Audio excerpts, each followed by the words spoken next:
कराची के इलाके कायदाबाद मंजिल पंप के करीब नामालूम मोटरसाइकिल सवार मुलजिमान की फायरिंग से 2 रेंजर्स एहलकार जख्मी हो गए। दोनों एहलकारों को जिला अस्पताल मुंतकिल कर दिया गया। रेंजर्स और पुलिस के अफसरान जाए वक़ूआ पर पहुंच गए, तफ्तीश शुरू कर दी गई। कराची के इलाके नाजिमाबाद में फायरिंग से मकामी बिल्डर काशिफ हलाक हो गया। नामालूम अफराद काशिफ के सर में गोली मारकर फरार हो गए। इस एक वक्त में बिल्कुल बेवक्त की रागनी थी। आप इतना सारा जो है वो ताम झाम ले करके, इतना जो है वो डेलीगेशन ले करके और इतने महंगे महंगे होटलों में रिहाइश आप कर रहे हैं। दुनिया भर से आप भीख मांग रहे हैं और आप कह रहे हैं कि जी पाकिस्तान का मुकदमा मैं लड़ूंगा।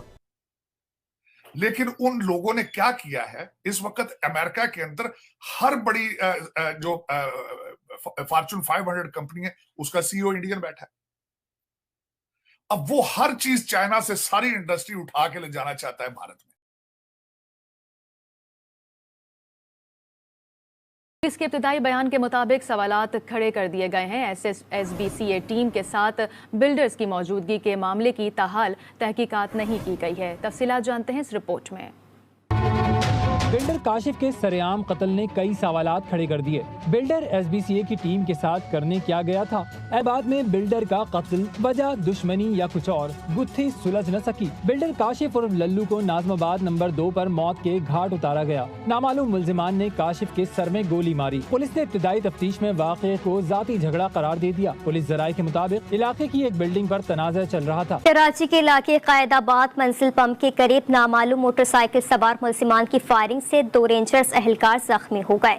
दोनों एहलकारों को जिला अस्पताल मुंतकिल कर दिया गया। रेंजर्स और पुलिस के अफसरान जाए वक़ूआ पर पहुंच गए, तफ्तीश शुरू कर दी गई। कराची में एक बार फिर फायरिंग के वाकयात में इजाफा होने लगा। फायरिंग का वाकया कायदाबाद मंजिल पंप खोई घोट के करीब पेश आया।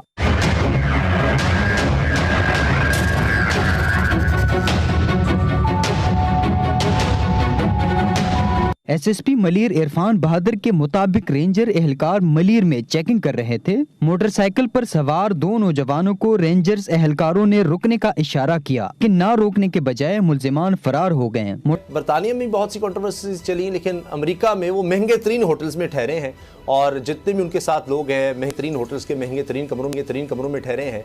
क्या ये ज़रूरी था? एक तरफ आप कह रहे हैं कि हम वहाँ जाकर सैलाब ज़दगान के लिए इमदाद मांगेंगे, तो वहाँ के लोगों के मेयार कुछ मुख्तलिफ हैं।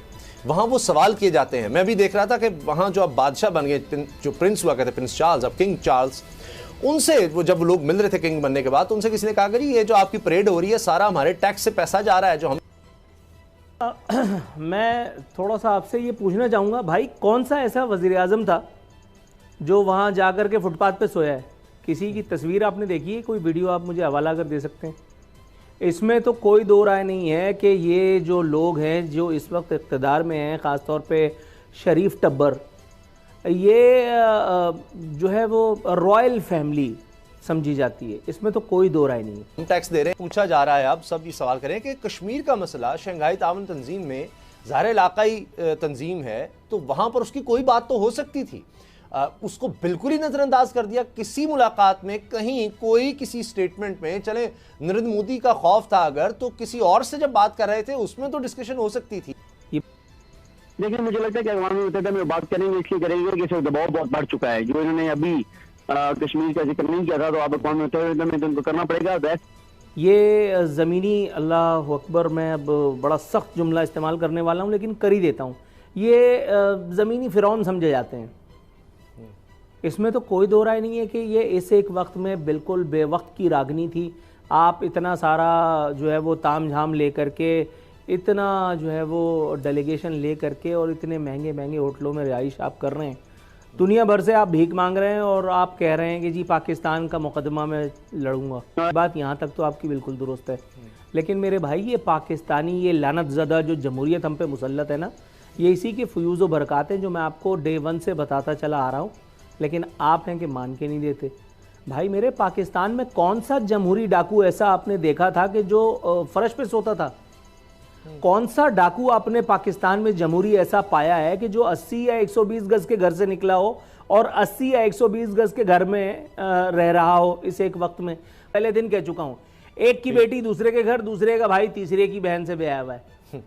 सबने एक दूसरे के साथ पेट से पेट मिलाए हुए, सबने एक दूसरे के साथ जो है वो एक टांग एक हाथ फंसा करके रखा हुआ है। ये कभी भी एक दूसरे को बेदस्तोपार नहीं करते।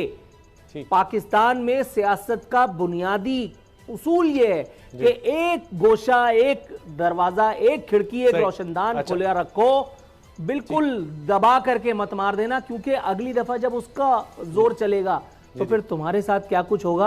आपने ऐसा वजीर आजम देखा था कि जो चाय बिस्किट खा करके अवाम की बहाली में सुबह से शाम तक अपना पसीना जो है वो बहाता रहता था।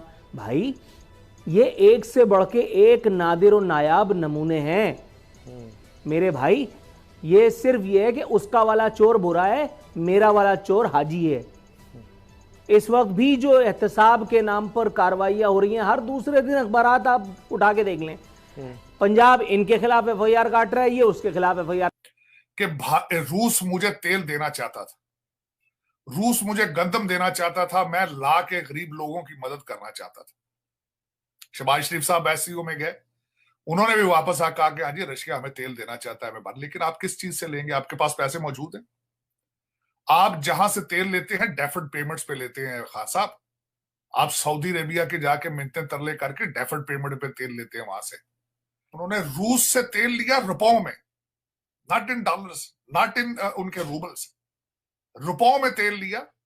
और जो वो रुपए हैं उसको भी उन्होंने कहा कि आपका पैसा आप भारत में इन्वेस्ट करें।